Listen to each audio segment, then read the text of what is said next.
Mesdames et messieurs, bonsoir. Merci d'avoir choisi RTI 1 à la une de ce 20h. Le président de la République était ce vendredi à Niamey, dans la région du Hambol, pour prendre part aux obsèques de la mère du ministre Ali Coulibaly. Il était accompagné de plusieurs membres du gouvernement. Cette cérémonie funèbre a été marquée par la prière mortuaire, l'inhumation et la cérémonie de 7e jour. Ce vendredi 1er avril, les députés ivoiriens ont procédé à l'ouverture solennelle de la session ordinaire de l'année 2022. Le vice-président Adama Bictogo a présidé cette séance. Il a annoncé l'examen de 24 projets de loi tout au long de cette session 2022, entre autres le projet de loi sur le divorce. Depuis hier, jeudi 31 mars, les anciennes cartes nationales d'identité ne sont plus valables. Les CNI de 2009 ont expiré. Désormais, seules les nouvelles cartes sont en vigueur. Au lendemain de la date butoir, notre équipe de reportage a fait le constat de l'engouement des Ivoiriens pour le retrait de leur nouvelle CNI. Le Ramadan 2022 en Côte d'Ivoire débute demain en Côte d'Ivoire, donc à l'issue de l'observation lunaire par le COSIM à Bassawa, dans le département de Dabakala et à Bondoukou. Et pour permettre aux musulmans de bien fêter, de bien débuter ce jeûne, le président de la République a fait des dons au COSIM, le Conseil supérieur des imams, des mosquées et des affaires islamiques. Soyez les bienvenus sur RTI 1. Le président de la République, Alassane Ouattara, était ce vendredi à Niamey, dans la région du Hambol, pour prendre part aux obsèques de la mère du ministre Ali Coulibaly. Il était accompagné de plusieurs membres du gouvernement et d'autres personnalités. Cette cérémonie funèbre a été marquée, entre autres, par la prière mortuaire, l'inhumation, la cérémonie des 7e jour. Mama Traoré. C'est dans sa 90e année que Adja Fatoumata Fofana a été rappelée à son Seigneur le 20 mars dernier. Pour elle, génitrice du ministre Ali Coulibaly, le président Alassane Ouattara s'est déplacé ce vendredi à Niamey, localité de la région du Hambol. En ce jour de grande prière, toutes les bénédictions étaient dédiées à la défunte. En cœur et en esprit, le chef de l'État et la délégation de hautes personnalités venus soutenir le ministre Ali Coulibaly ont invoqué Allah pour le repos de l'âme de Adja Fatoumata Fofana, depuis la prière mortuaire jusqu'à son inhumation en toute intimité. En ce moment de douloureuse épreuve, nous vous avons senti encore plus proche de nous, plus proche de votre petit frère, le ministre Ali Coulibaly et de toute la famille. Cela nous réconforte énormément. Merci hier, merci aujourd'hui et merci demain. Merci à vous, Excellence, d'avoir fait de notre fils l'un de vos meilleurs collaborateurs, qui fait d'ailleurs la fierté de la famille par sa fidélité et sa loyauté à votre égard. C'est ce que sa génitrice, Adja Fatoumata Fofana, lui a inculqué. La mort d'un être cher est une épreuve pour la foi, surtout quand il s'agit d'une mère. Les 3 vertus qui la distinguent du père, à savoir la vertu de la conception, celle de l'accouchement et celle de l'allaitement. Chaque bon enfant doit ainsi suivre ces consignes et vouer amour et compassion pour sa maman dans l'espérance qu'il arrivera à avoir sa satisfaction et sa bénédiction. Votre collaborateur est un très bon enfant. Il s'est bien occupé de sa maman. Et vous encore plus. Aux imams, il a été demandé de perpétuer les prières pour le salut de l'âme de Adja Fatoumata Fofana, des prières qui seront soutenues par ses aliments en aumône, dont le mérite est de faciliter la vie tombale de tout défunt musulman. Et je le disais tantôt, le Ramadan 2022 en Côte d'Ivoire débute demain. Annonce faite par le COSIM à l'issue de l'observation lunaire à Bassawa, dans le département de Dabakala et à Bondoukou. Le jeune musulman est, selon le COSIM, donc le Conseil supérieur des imams, des mosquées et des affaires islamiques en Côte d'Ivoire, débute demain, samedi 2 avril, sur le territoire ivoirien. Eh bien, pour permettre aux musulmans de bien entamer leur jeûne, le président de la République, Alassane Ouattara, a fait des dons au COSIM, le Conseil supérieur des imams, des mosquées et des affaires islamiques, des dons constitués de plusieurs tonnes de vivres. Ces dons ont été remis au COSIM par le ministre-gouverneur Robert Begremambé ce vendredi 1er avril. Issa Tchounaïeo. C'est une tradition au district autonome d'Abidjan. À chaque jeûne du mois de Ramadan, le ministre-gouverneur du district d'Abidjan, Robert Begremambé, au nom du chef de l'État, Alassane Ouattara, apporte son soutien à la communauté musulmane. Pour ce mois de Ramadan qui démarre dans quelques heures, la tradition est respectée. Ce vendredi, au nouveau siège du COSIM, Conseil supérieur des imams, des mosquées et des affaires islamiques, à Bégerville, le district d'Abidjan a fait don de plusieurs tonnes de vivres constitués de riz, de lait et du sucre. Et le Ramadan est une période spéciale. Et ce qui est extraordinaire pour cette année, particulièrement, c'est qu'il y a une coïncidence avec les jeunes chrétiens et les musulmans et les chrétiens qui sont tous deux, les deux branches, les trois branches des enfants d'Abraham, se mettent ensemble pour invoquer le Seigneur par la prière et le jeûne. La joie que j'éprouve, c'est de pouvoir contribuer à la volonté du chef d'État d'offrir à ses frères et sœurs des moments de joie et de soutien. Donc les trois symboles qui se dégagent constituent la joie que nous éprouvons aujourd'hui d'être honorés, d'être reçus par Cheikh Aïma. Le président du COSIM, le Cheikh Aïma Ousmane Diakité, exprime sa gratitude au chef de l'État pour ce don à la communauté musulmane de Côte d'Ivoire. Comme les autres années, donc, il est venu nous soutenir la communauté, avec beaucoup de dons, du riz, du sucre, du lait, surtout de la générosité. C'est ça qui est le plus important. Nous avons prié pour lui, nous prions toujours pour lui, pour que Dieu le fortifie et que son exemple fasse tâche d'huile. Parce que voir les autorités aux côtés des religieux, aux côtés des populations les plus faibles, donne espoir à la population.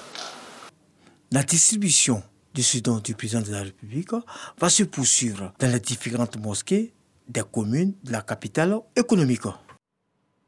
Voilà, bon mois de Ramadan à tous les musulmans. Nous sommes le 1er avril aujourd'hui. Les députés ivoiriens, eux, étaient réunis à l'Assemblée nationale pour l'ouverture solennelle de la session ordinaire de l'année 2022. Le vice-président Adama Bictogo a présidé cette séance. Il a annoncé l'examen de 24 projets de loi par les députés tout au long de cette première session. Entre autres, projet de loi, on peut noter le projet de loi sur le divorce et la séparation de corps. Konaté Moussa pour le reportage. Vendredi 1er avril, c'est la rentrée parlementaire à l'Assemblée nationale. Un moment de retrouvailles. 249 députés sur 253 présents pour écouter le discours d'orientation du vice-président Adama Bictogo. La Constitution nous demande que la première session de l'année commence le premier jour ouvrable du mois d'avril.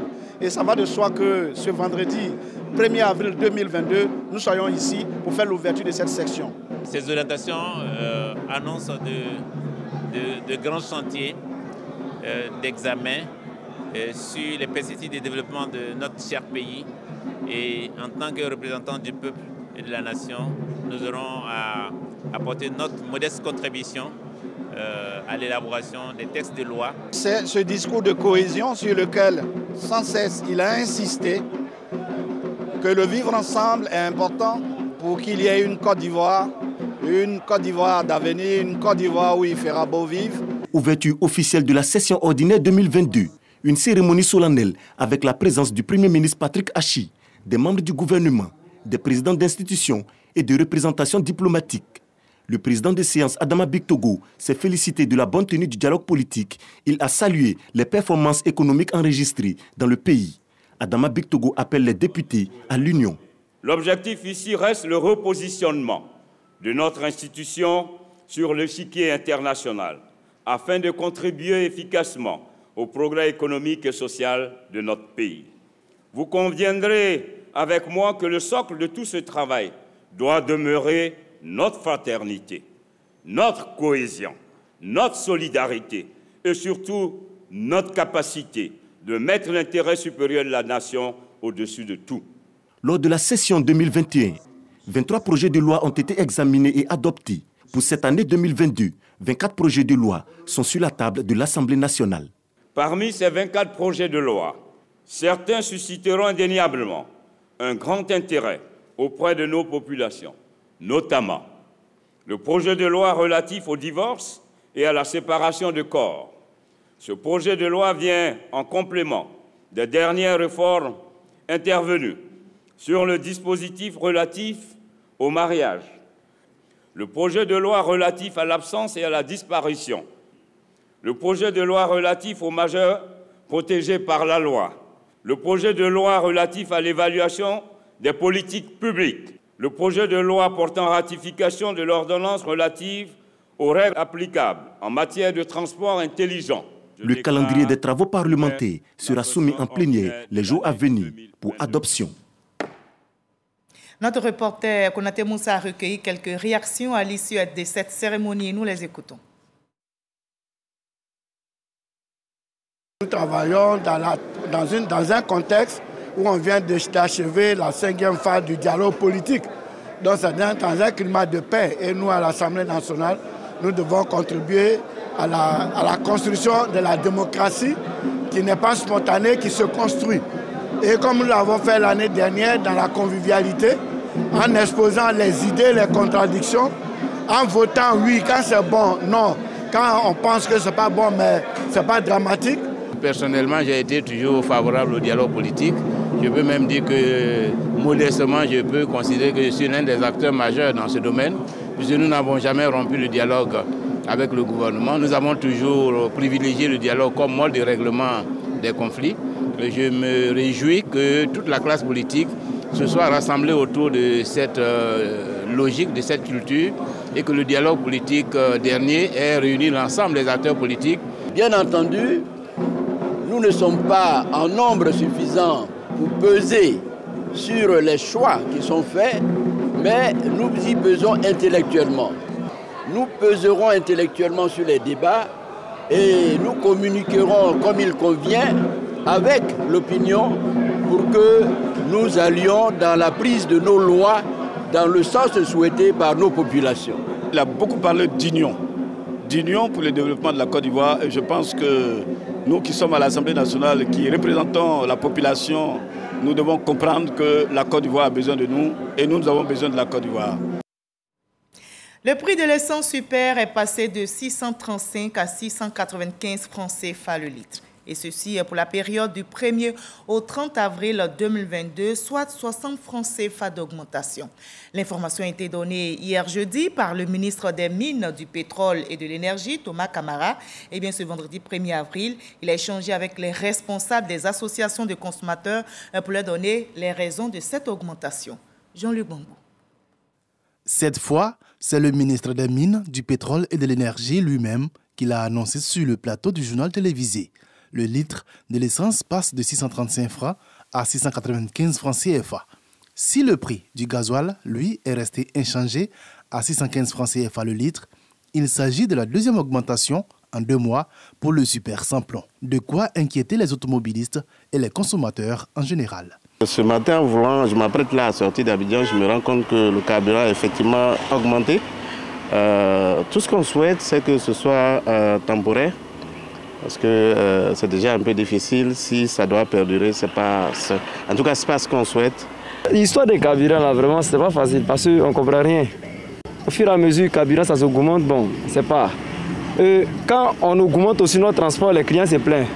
Pourtant, eux, ils ne voient pas que le carburant est en train de s'augmenter. Donc vraiment, l'État n'a qu'à essayer de voir ça. Accompagné de son collègue de la communication et des médias, le ministre Thomas Camara a réuni les présidents d'associations de consommateurs pour leur donner les raisons de cette énième augmentation.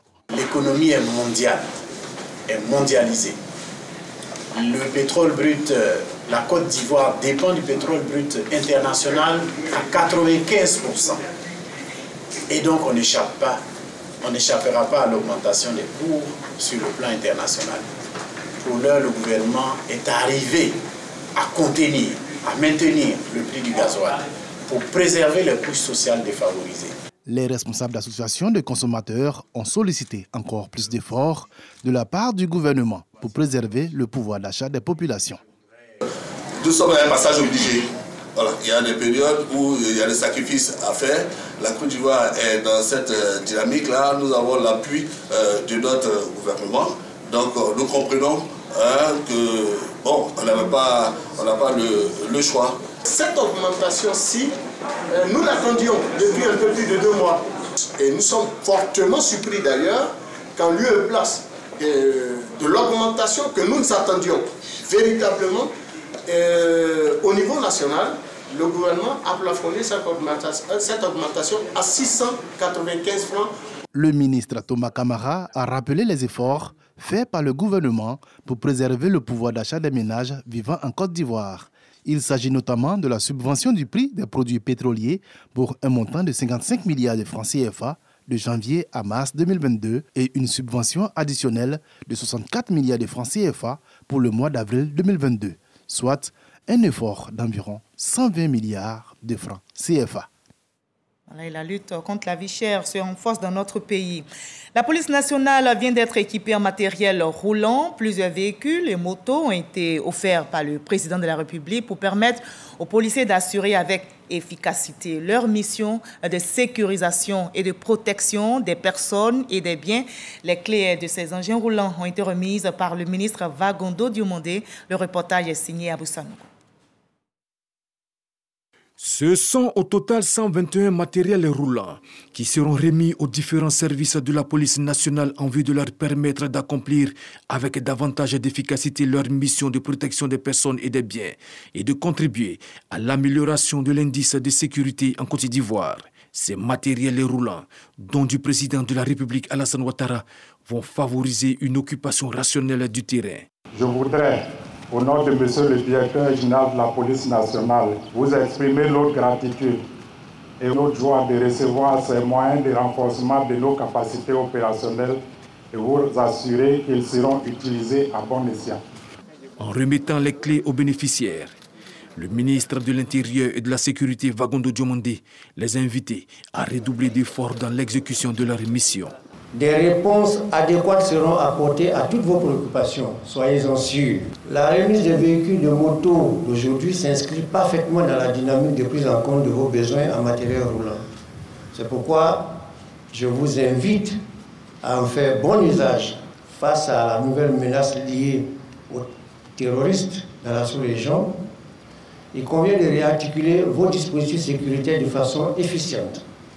Pour y arriver, la police doit entretenir un véritable partenariat avec les populations. J'exhorte donc l'ensemble des services de police à renforcer la mise en œuvre de la doctrine de la police de proximité. Ces matériels roulants sont composés de véhicules de commandement et de liaison, de véhicules de transport de troupes, de véhicules de transport du personnel et de 66 motos. La fonction publique a une signature électronique et cette signature a été présentée. C'est désormais une réalité. Cette solution numérique a été validée par les ministres de la fonction publique, de la modernisation de l'administration, de l'économie numérique, des télécommunications, de l'innovation. La première version a été présentée. C'est en présence de notre reporter Grace Kandou. La signature électronique de la fonction publique a été mise en œuvre grâce aux experts des ministères de l'économie numérique et de la fonction publique. La signature, elle a été sécurisée dans une plateforme que nous avons ici au ministère de la fonction publique, qui est le SIGFAI. Donc SIGFAI lui-même a dans sa composante tous les éléments donc, de sécurité qui permettent donc déjà de contourner, même pas de sécuriser vraiment ce projet. À travers ce projet, il faut dire qu'il y aura énormément de réduction de fraude. Aujourd'hui, le fonctionnaire n'aura plus à se balader avec le document, mais aura le document déjà dans son espace fonctionnel, qui déjà est un plus. Cette solution numérique, une innovation qui permet d'améliorer la gouvernance administrative. Aujourd'hui, tous les fonctionnaires se plaignent. Ils ont des nominations, sont admis à des concours. Ils attendent un certain nombre d'actes et ça prend du temps. Le ministre a besoin quelquefois de s'asseoir pendant des heures et des heures pour signer des milliers de documents. Quelle était l'approche pour faciliter la tâche au ministre? Bien, c'était la signature électronique. Désormais, on va gagner en temps. Mais on va également faire des économies sur le papier. Donc, une grande avancée écologique. Nous allons l'étendre. Donc, dans quelques jours, nous allons informer de manière officielle le gouvernement, le Conseil des ministres, et puis selon les indications que nous donnerons son Excellence Monsieur le Président de la République et Monsieur le Premier ministre, nous allons l'étendre, cette solution, à toute l'administration ivoirienne. Mais l'objectif, aller plus vite et faire ceci de manière très sécurisée. La phase de généralisation dans l'administration publique interviendra d'ici fin avril. En 2021, l'année dernière, donc 300 procédures administratives ont été identifiées, au nombre desquelles 66 ont été dématérialisées. C'est-à-dire que les usagers peuvent faire leurs demandes et les obtenir en ligne sans se déplacer physiquement dans les administrations concernées. Eh bien, cette année, le secrétariat chargé de la modernisation de l'administration annonce la digitalisation de 100 autres procédures les plus demandées par les usagers. Le projet IDEMAGE administrative est en cours, nous dit Didier Nguessan. Prendre rendez-vous pour un examen médical au CHU de Cocody ou obtenir un diplôme en ligne via la direction des examens et concours DECO. Des exemples d'actes et de documents administratifs grâce au projet IDEMAGE administrative avec les avantages de la signature électronique. L'usager, aujourd'hui, avec la démarche de dématérialisation, il peut rester chez lui à l'aide de son smartphone, avoir accès à un rendez-vous pour une consultation externe. Donc c'est effectif et ça lui facilite la vie. BEPC, baccalauréat, CAP, etc. Attestation et usage administratif qui sont les diplômes les plus demandés. Nous en délivrons des milliers. Cette initiative du secrétariat d'État chargé de la modernisation de l'administration a permis de dématérialiser 66 procédures administratives sur 300 identifiées. Pour 2022, 100 nouvelles procédures de plusieurs ministères seront entièrement numérisées. La priorité pour nous actuellement, c'est les procédures qui sont les plus demandées par les populations, par les usagers clients de l'administration. Et nous avons aussi sélectionné les procédures qui en même temps aboutissent à la signature électronique. De sorte que, une fois que le document est élaboré dans un circuit digitalisé, il puisse recevoir à la fin de ce processus-là la signature électronique. Cette rencontre a concerné les directeurs de cabinet et directeurs de communication des ministères et devrait leur permettre d'implémenter l'IDEMAGE administrative dans leurs procédures. Depuis hier, jeudi 31 mars, les anciennes cartes nationales d'identité ne sont plus valables. Les CNI de 2009 ont été expirées. Désormais, seules les nouvelles cartes sont en vigueur. Et bien, au lendemain de la date butoir, notre équipe de reportage a fait le constat de l'engouement des Ivoiriens pour le retrait de leur nouvelle CNI dans le centre de l'ONESI. Au plateau, reportage de Laure Goretti, commenté pour vous par Abou Sanogo. Depuis ce 1er avril, les cartes nationales d'identité délivrées en 2009 ne sont plus valables.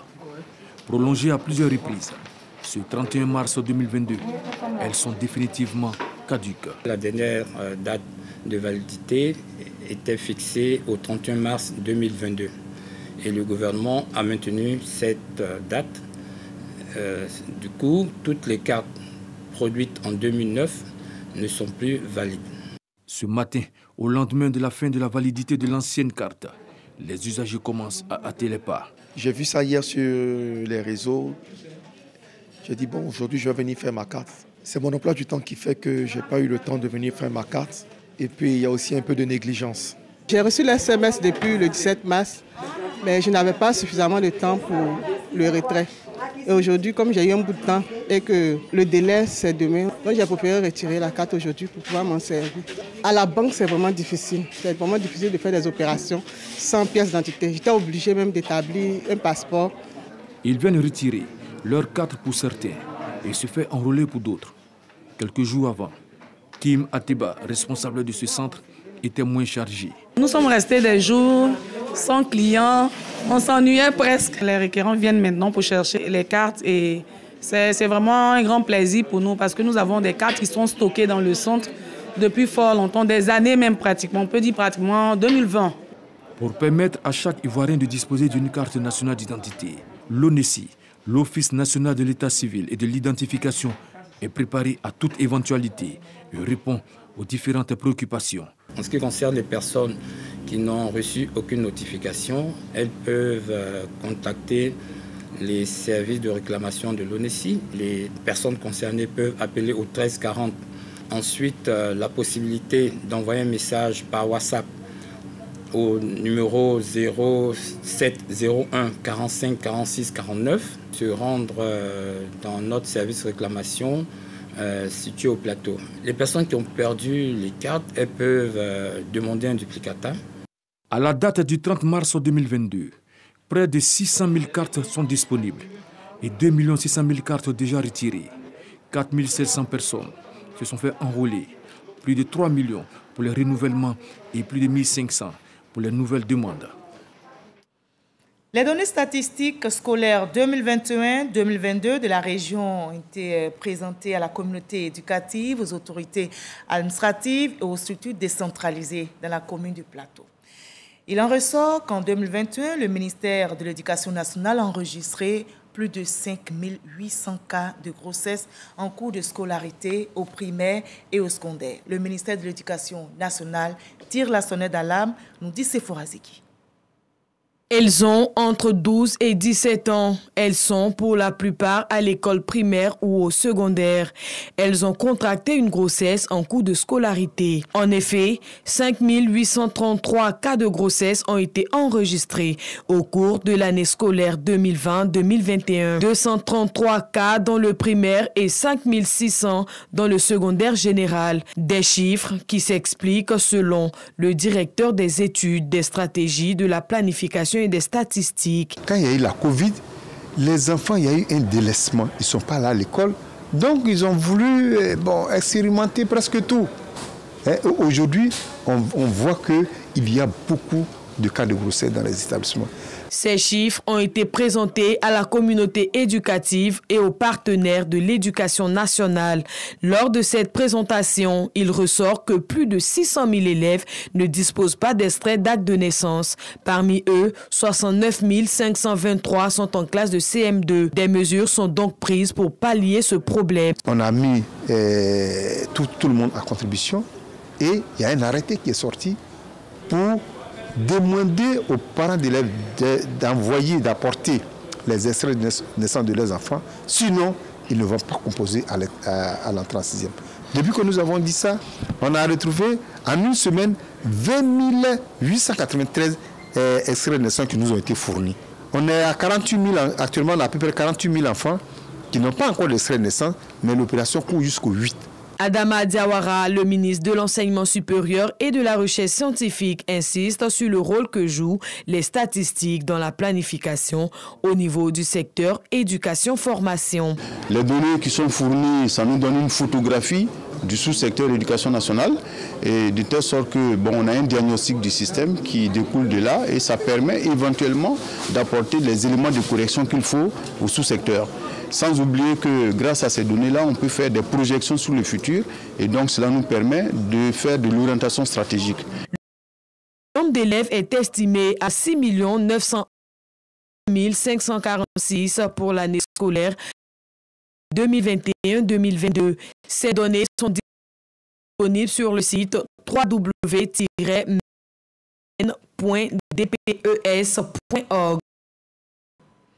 Il faut agir contre les grossesses en milieu scolaire. La ministre de la Solidarité et de la lutte contre la pauvreté était à Galébré, à 43 km de Gagnoa. Miss Belmondogo est allée exhorter les femmes non scolarisées des 3 sous-préfectures de Guibérois, Galébré et Dignago à s'approprier le programme d'alphabétisation mis en place par le ministère de l'Éducation nationale. Alexis Ouedraogo. Les femmes des sous-préfectures de Guibérois, Dignago et Galébré étaient ce lundi à la sous-préfecture de Galébré sur invitation de leur députée Miss Belmondogo. La ministre explique sa vision pour 2022 pour l'alphabétisation des femmes. L'alphabétisation, et ça doit être le défi pour toutes les 3 sous-préfectures. Est-ce que nous sommes d'accord avec? que le fonds de la première dame, le FAPSI, va vous donner. Si vous ne savez ni lire ni écrire, c'est zéro. Je vous l'ai toujours dit. Nous devons faire en sorte que chacune d'entre vous, dans sa maison, là où elle se trouve, puisse lire et écrire. Le ministre Epiphane Zoro salue lui l'engagement des femmes de Galibré, actrices incontournables du vivrier. Il les a exhortées à prendre conscience de leur contribution dans le développement du pays. Le courant qu'on envoie dans les villages, on dit c'est l'argent du gouvernement. Mais l'argent du gouvernement, ça quitte où? Il faut que vous soyez conscient de votre contribution au développement de la Côte d'Ivoire. C'est la tomate, vous vendez et puis on prend taxe dessus au marché. C'est aubergine, vous vendez et puis on prend taxe dessus au marché. C'est le cacao que vous produisez et puis on prend taxe dessus. C'est ce qui permet au gouvernement de travailler. Notons qu'en 2017, la 51e édition de la Journée internationale de l'alphabétisation avait révélé une régression du taux d'analphabétisme dans le pays, passé de 51% à 43%, soit une baisse de 7%. Et si vous avez des achats à faire, très bonne nouvelle pour vous. Et notez que le solde du mois de mars, il y a une rallonge de 3 jours. Donc, vous pouvez toujours vous rattraper. Allez, on passe au point de l'actualité sanitaire dominée par le coronavirus dans notre pays.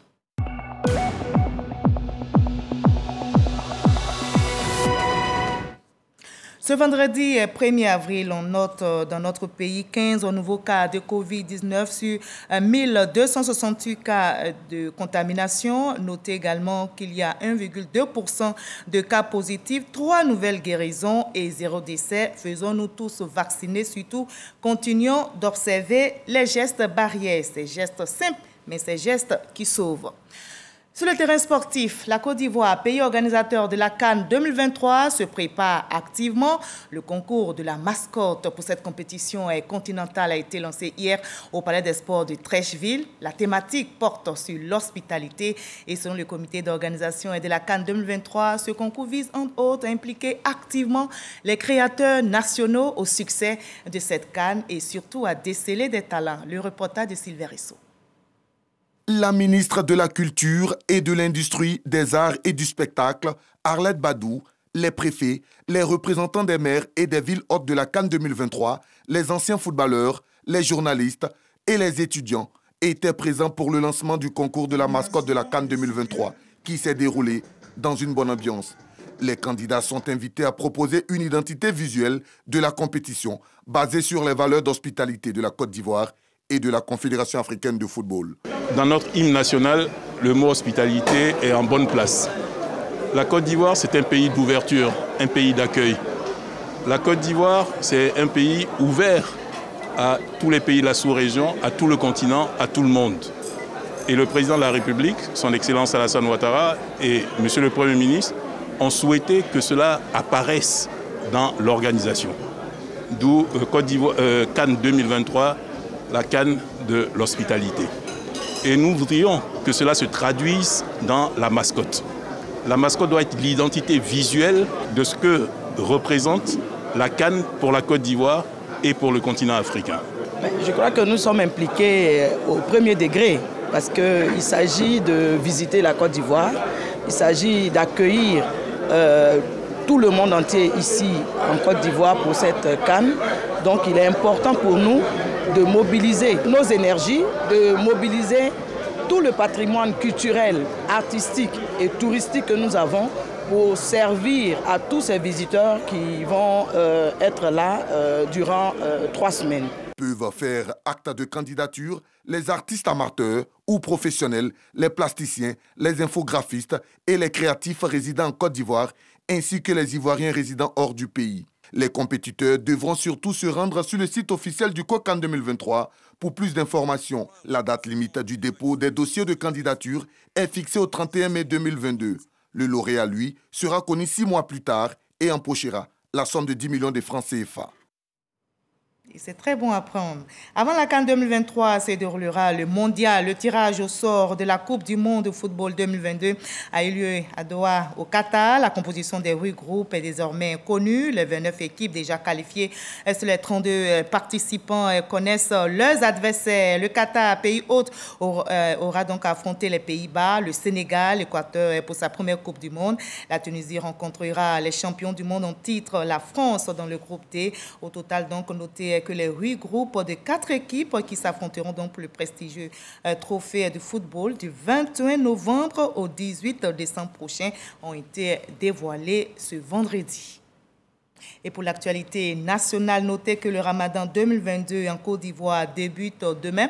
Annonce faite par le COSIM à l'issue de l'observation lunaire à Bassawa, dans le département de Dabakala, et à Bondoukou. Le jeune musulman, donc, selon le COSIM, le Conseil supérieur des imams, des mosquées et des affaires islamiques en Côte d'Ivoire, débute demain, samedi 2 avril, sur le territoire ivoirien. Bon jeûne à tous les musulmans. Prenez soin de vous. Je vous retrouve demain avec le même plaisir.